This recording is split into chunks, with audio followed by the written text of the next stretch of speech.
ओम श्री गणेशाय नमः। ओम श्री गणेशाय नमः। ओम मां सरस्वती नमः। ओम मां सरस्वती नमः। ओम श्री जगदम्बिकाय नमः। ओम श्री जगदम्बिकाय नमः। ओम हे कली चामुंडाय विषे।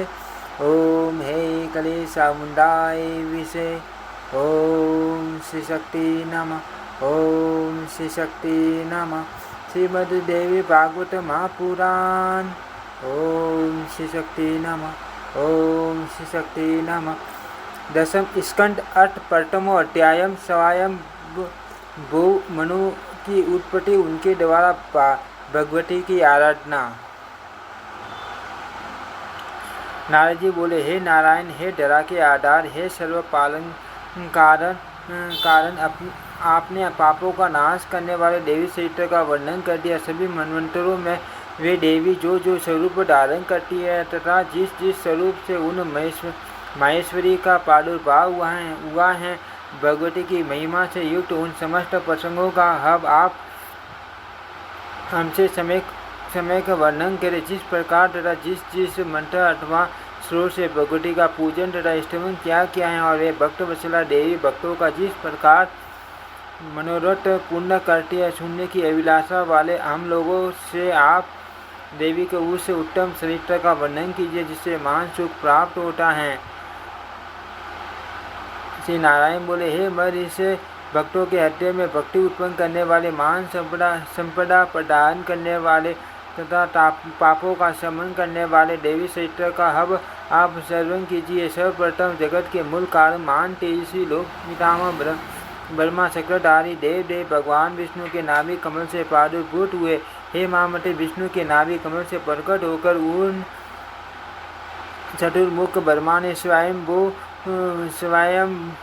भू नामक मनु को अपने मन से उत्पन्न किया। इस प्रकार वे मनु परमेष्ठित ब्रह्मा के मानस पुत्र कहलाए। पुनः ब्रह्मा जी ने धर्म स्वरूपिणी सत्य रूपा को उत्पन्न किया और उन्हें मनु की पत्नी के रूप में प्रतिष्ठित किया। तत्पश्चात वे मनुष्य सागर के परम पवित्र तट पर महान सौभाग्य प्रदान करने वाली जगदम्बा की आराधना करने लगे।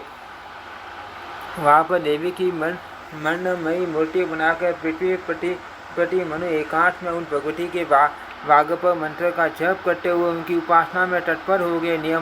नियमों तथा व्रतों का पालन करते हुए निराहार रहकर श्वास को नियंत्रित करके वे 100 वर्षों तक निरंतर पृथ्वी पर एक पैर से खड़े रहे। महात्मा मनु ने काम तथा क्रोध पर विजय प्राप्त कर ली। अपने हृदय में भगवती के चरणों का चिंतन करते हुए वे किसी स्थावर की पार्टी हो गए। उनकी उस तपस्या से जगन्मयी भगवती में प्रकट हो गई और उन्होंने यह देवी वचन कहा, हे भूपाल, आप वर मांगो। तब देवी का आनंददायक वचन सुनकर महाराज मनु ने देवताओं के लिए भी परम दुर्लभ अपने मनोभिलषित उन श्रेष्ठ वरों की याचना की। मनु बोले, हे देवी, हे विशाल नयन, हे समस्त प्राणियों के भीतर निवास करने वाली आपकी जय हो। हे मान्य, हे पूज्य, हे जगत दात्री, हे सर्व मंगल आपके कटाक्ष पात्र मात्र से प्रजय योनि ब्रह्मा जगत की सृष्टि करते हैं। भगवान विष्णु पालन करते हैं तथा रुद्र क्षण बल में संहार करते हैं। शशिपति इंद्र आपकी ही आज्ञा से तीनों लोगों पर शासन करते हैं। आपके ही आदेश पर यमराज दंड के द्वारा प्राणियों को नियंत्रित करते हैं तथा जल से जीवों के स्वामी वरुण देव हम जैसे प्राणियों का पालन करते हैं। आपकी कृपा से कुबेर निधियों के अविनाशी अधिपति रूप में प्रतिष्ठित है।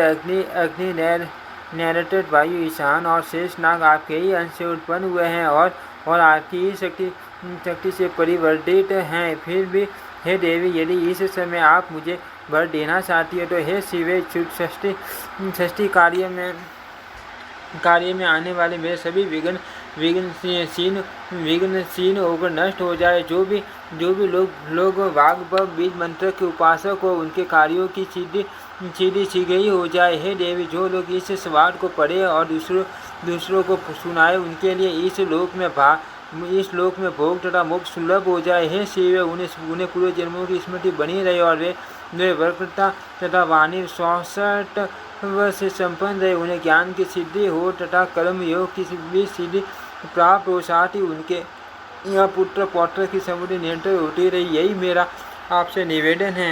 इस श्रीमद्देवी भागवते महापुराणे अष्टादश शास्त्रायां संहितायां दशम स्कंदे मनुकूटे देवी स्तवन नाम पंचमो अध्यायम्।